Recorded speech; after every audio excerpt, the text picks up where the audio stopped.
एक परेशानी खत्म हुई नहीं कि दूसरी तलाश लेता है दिमाग। आखिर क्यों? हमारी जिंदगी में ऐसे तमाम हालात आते हैं जब समस्या कभी खत्म ही नहीं होती। वजह साफ है, लोग समस्या कम होने पर उसकी परिभाषा बदलकर उसके लिए फिक्रमंद बने रहते हैं।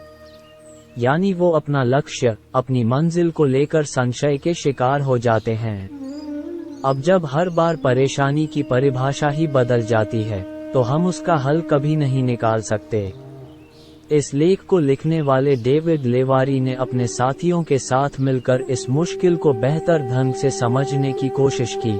कुछ परेशानियां ऐसी होती हैं जिनसे निकलने की हमारी हर मुमकिन कोशिश नाकाम हो जाती है। आखिर क्या वजह है इसकी? हाल में हुई कुछ रिसर्च से इस सवाल का जवाब मिलता दिख रहा है।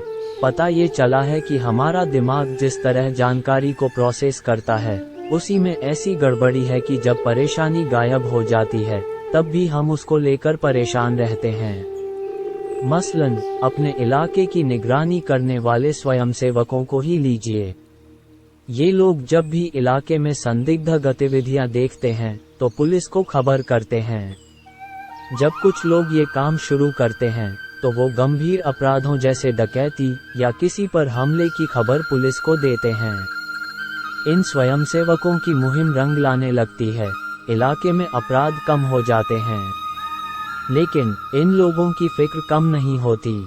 ये स्वयंसेवक फिर छोटी मोटी संदिग्ध गतिविधियों को लेकर भी पुलिस को आगाह करने लगते हैं। जैसे कि अगर कोई देर रात नींद में चल रहा है तो उसे भी संदिग्ध मानकर वो पुलिस बुला लेते हैं।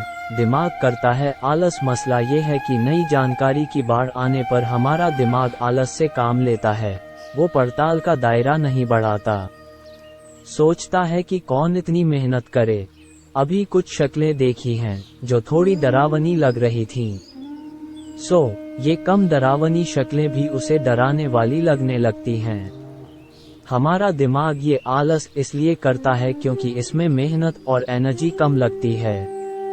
अब देखिए न, आपके लिए ये याद करना आसान है कि आपके भाई बहनों में सबसे लंबा कौन है, उसकी लंबाई कितनी है। ये याद रखने का काम मुश्किल है।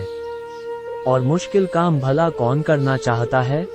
विकास की प्रक्रिया में इंसान का ज़हन ऐसे विकसित हुआ है कि हालिया जानकारी से इंसान अपना बचाव कर सकता है या अपनी जरूरत पूरी कर सकता है। ऐसे में दिमाग को लगता है कि पुराने खतरों की जानकारी को निकालकर उनकी नए खतरों की तुलना करने की जहमत उठाने की जरूरत नहीं है। अक्सर हमारा काम इनसे चल जाता है।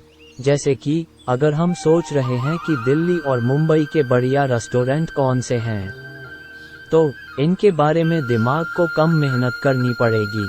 वहीं हम दिल्ली के अलग अलग इलाकों में बढ़िया रेस्टोरेंट के बारे में सोचेंगे तो ज़हन पर ज़्यादा बोझ पड़ेगा।